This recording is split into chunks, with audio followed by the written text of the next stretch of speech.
माध्यमिक शिक्षा मंडल मध्य प्रदेश भोपाल द्वारा गणित कक्षा 10 वार्षिक परीक्षा 2024 हेतु सैंपल पेपर जारी कर दिया गया है। सैंपल पेपर में दिए गए प्रश्न अत्यंत महत्वपूर्ण हैं, जिसमें से आपकी परीक्षा में 60% प्रश्न आ सकते हैं। अतः 10वीं के विद्यार्थियों को इसका विधिवत अभ्यास कर लेना चाहिए। इस चैनल द्वारा सैंपल पेपर का आदर्श हल 2 भागों में तैयार किया गया है। आज की वीडियो में पहले भाग पर व्याख्या की जाएगी। दूसरे भाग को देखने के लिए चैनल को अभी सब्सक्राइब करें। तो आइए आज का वीडियो स्टार्ट करते हैं।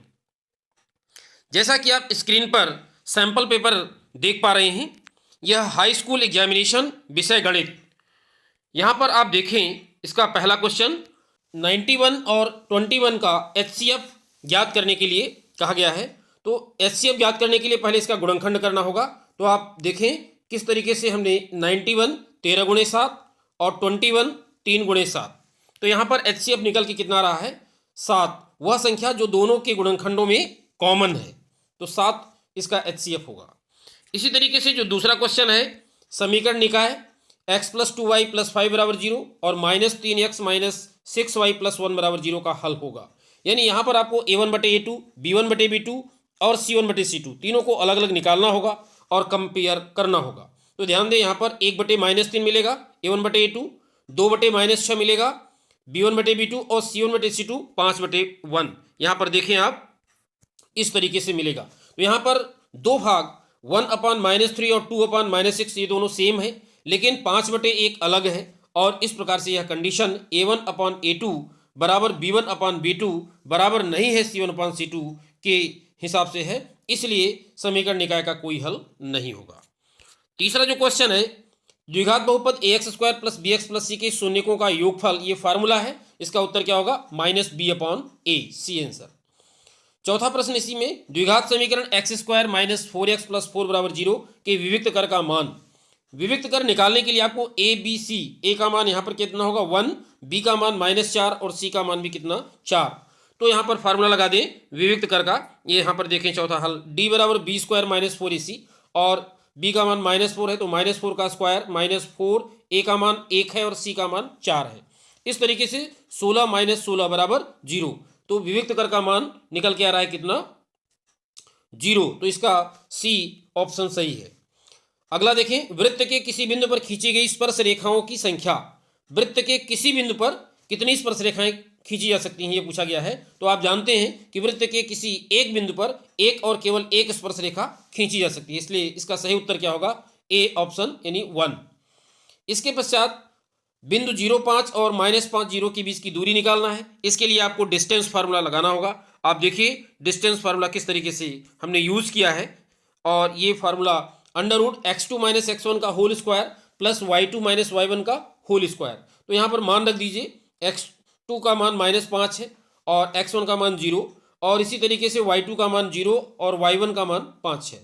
तो ये फार्मूला लगाने पर √25 + 25 यानी कुल मिलाकर के √50 और 50 का गुणनखंड कर दें, 5 × 5 × 2 और 5 बाहर आ जाएगा, 5√2 इकाई।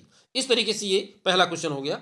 दूसरा क्वेश्चन देखें आप, ध्यान दें, रिक्त स्थानों की पूर्ति कीजिए। त्रिघात बहुपद के कितने शून्यक होंगे? यानी त्रिघात बहुपद के 3 शून्यक, जितने घात का बहुपद होता है उतने ही शून्यक होती। श्रीधराचार्य ने एक सूत्र पद किया, जिसे किस नाम से जाना जाता है? द्विघात या द्विघाती सूत्र के नाम से इसको जाना जाता है। आप देखें यहाँ पर आंसर भी लिखा हुआ है। समांतर श्रेणी 5, 10, 15 का 10वां पद निकालने के लिए कह रहा है। तो इसका 10वां पद निकालना है, तो सीधी सी बात है, पहला पद 5 है, दूसरा 10 है, पंत यहाँ 15, 5 का सीधे सीधे पहाड़ा है, तो 5 दाहम 50, यानी 10वां पद कितना होगा? इसका 50। इसके पश्चात देखिए, सभी बिंदी बिंदी त्रिभुज समरूप होते हैं, तो सभी समबाहु त्रिभुज समरूप होते हैं। एक निश्चित घटना की प्रायिकता 1 होती है। त्रिज्या r वाले वृत्त का क्षेत्रफल का फार्मूला। वृत्त का क्षेत्रफल का फार्मूला पूछा है πr²। बिल्कुल आसान सा क्वेश्चन, लेकिन काफी महत्वपूर्ण प्रश्न है। यहाँ पर देखें, तीसरा प्रश्न सही जोड़ी मिलाने के लिए है। स्क्रीन पर देखें आप, पहला है sin² a + cos² a का मान कितना होता है? 1, और दूसरा tan 90 - a = कितना होता है? cot a। लेकिन ये अब पाठ्यक्रम से हटा दिया गया है, ये क्वेश्चन नहीं आएगा। 5 sec² a - 5 tan² a, इसमें से यदि 5 कॉमन ले लें तो ब्रैकेट में आएगा sec² a - tan² a, जिसका मान कितना होता है? 1, और इस प्रकार से इसकी वैल्यू कितनी हो जाएगी 5 × 1 यानी 5। घनाभ का आयतन LBH, वर्ग का क्षेत्रफल A², P + PE0 का मान कितना होगा, तो इसका मान कितना होता है 1। इस तरीके से सही जोड़ी। काफ़ी महत्वपूर्ण प्रश्न है। अगला एक शब्द वाक्य में उत्तर देने के लिए यहाँ पर एक ग्राफ बना हुआ है, इसमें शून्यकों की संख्या बतानी है। चूंकि ये जो ग्राफ है ये एक्स अक्ष को 4 बिंदुओं पर प्रतिच्छेद कर रहा है, इसलिए इसकी शून्यकों की संख्या 4 होगी। सर्वाधिक बारंबारता वाला वर्ग क्या कहलाता है, तो सर्वाधिक बारंबारता वाले वर्ग को बहुलक बोलते हैं। किसी समांतर श्रेणी के प्रथम n पदों का योग ज्ञात करने का ये फार्मूला है a + n - 1 × d। उन्नयन कोण की परिभाषा लिखने के लिए यहाँ पर देखिए नीचे उन्नयन कोण की परिभाषा, क्षैतिज तल से ऊपर की ओर देखने पर क्षैतिज रेखा एवं दृष्टि रेखा के बीच बने न्यून कोण को उन्नयन कोण कहते हैं। स्पर्श रेखा और वृत्त के उभयनिष्ठ बिंदु को क्या कहते हैं, स्पर्श बिंदु। शंकु के आयतन का सूत्र 1/3 πr² h। और इस प्रकार अंतिम 5वां प्रश्न देखें, सत्य असत्य के लिए है। समांतर श्रेणी का 10वां पद -17 है, तो आप ध्यान दें 10वें पद का फॉर्मूला क्या होता है, a + 9d। और a का मान यहाँ पर 10 है और d का मान 7 में 10 घटा लें -3, तो ये फार्मूले में हमने ऊपर देखिए लगा हुआ है 10 धन 9 × -3, और इस तरीके से 10 - 27 यानी कितना आ रहा है -17। बिल्कुल सही है, ट्रू। समरूप त्रिभुजों का क्षेत्रफल सदैव बराबर होता है, ये गलत है। स्पर्श रेखा ही छेदक रेखा है, ये भी गलत है, क्योंकि स्पर्श रेखा और छेदक रेखा अलग अलग चीज़ें हैं। अर्धगोले का आयतन 4/3 πr³, ये भी गलत है, क्योंकि अर्धगोले का आयतन कितना होता है 2/3 πr³। कोण थीटा वाले त्रिज्यखंड के संगत चाप की लंबाई का फार्मूला बिल्कुल सही लिखा हुआ है। दो समरूप त्रिभुजों की संगत भुजाएं समानुपाती होती हैं, ये भी बिल्कुल राइट है। तो इस तरीके से आपने आज ये देखा भाग 1। शेष प्रश्नों के हल के लिए भाग 2 देखें।